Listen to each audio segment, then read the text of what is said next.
Hello বন্ধুরা, high. দেখতেই পাচ্ছ আমরা এখন হোটেলে আছি। হোটেলে চলে এসেছি তখন অনেকক্ষণই 9:30টার সময় চলে এসেছি। তারপরে আর ভিডিও করা হয়নি, কেননা তখন আমরা সবাই স্নান করছিলাম, দাঁত ব্রাশ হয়নি, তারপরে ভীষণ টায়ার্ড ছিলাম।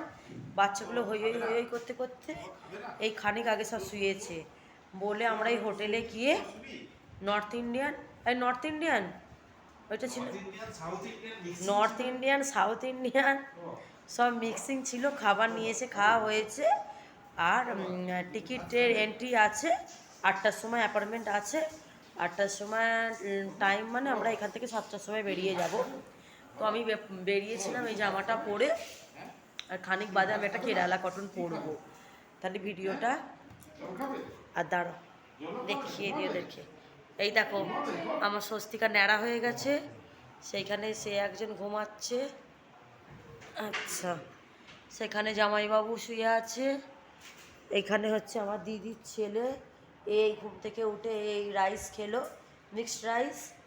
আর এখানে তপস্যার বাবা, এখানে তপস্যা শুয়ে আছে।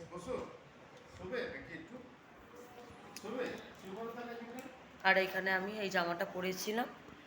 আর ওকে বলছি যে, আমার দিদিকে বলছি যে চ একটু বাইরেটা যাই, কি বিক্রি হচ্ছে, চ কি কেনাকাটা করে নিই, কেননা কালকে তো আবার সাইড সিনে ঘুরতে বেরিয়ে যাব, আর টাইম হবে না। আর খুব ঠান্ডা জানো তো, পাহাড়ের উপরে ভীষণ ঠান্ডা, এত ঠান্ডা। আবার একটু বৃষ্টি হয়েছে, এত ঠান্ডা। আর বাথরুমের গিজারটায় কী হয়েছে কী জানি, গিজারটা দেখছি চালু হয়নি, গরম জলও বেরোয়নি, আর জলটা কি ঠান্ডা,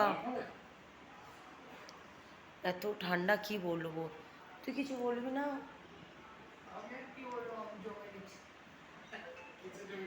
ও পুরো ঠান্ডায় বলছে আমি পুরো জমে গেছে।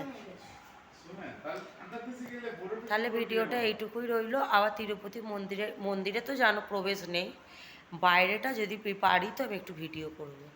ওকে, টাটা।